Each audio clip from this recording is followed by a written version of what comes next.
এটা আজকের একটা প্রতীকী আন্দোলন। সরকারি চাকরিতে কোটা ব্যবস্থা বাতিল এবং 2018 সালের পরিপত্র পুনর্বহালের দাবিতে হাটহাজারী চট্টগ্রাম মহাসড়ক অবরোধ করে বিক্ষোভ মিছিল করছেন চট্টগ্রাম বিশ্ববিদ্যালয়ের শিক্ষার্থীরা।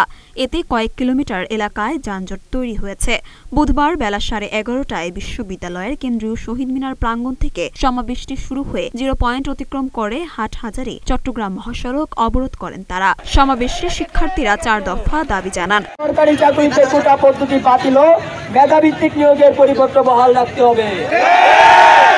দাবি নাম্বার 2, 18 এর পরিপত্র বহাল সাপেক্ষে কমিশন গঠন করে দ্রুত সময়ের মধ্যে সরকারি চাকরিতে সকল গ্রেডে অযৌক্তিক ও বৈষম্যমূলক কোটা বাদ দিতে হবে এবং কেবল অনগ্রসর ও সুবিধা বঞ্চিত জনগোষ্ঠীর কথা বিবেচনা করা যেতে পারে। দাবি নাম্বার 3, সরকারি চাকরির নিয়োগ পরীক্ষায় কোটা সুবিধা একাধিকবার ব্যবহার করা যাবে না এবং কোটায় যোগ্য প্রার্থী না পাওয়া গেলে শূন্য পদগুলোতে মেধা অনুযায়ী নিয়োগ দিতে হবে। দাবি নাম্বার 4, দুর্নীতিমুক্ত, নিরপেক্ষ ও মেধাভিত্তিক আমলাতন্ত্র নিশ্চিত করতে কার্যকর ব্যবস্থা গ্রহণ করতে হবে। এই ছিল আমাদের দাবি এবং আমাদের আগামীকালের কর্মসূচি আমরা সকাল 10টায় শহীদ মিনারে শুরু করব।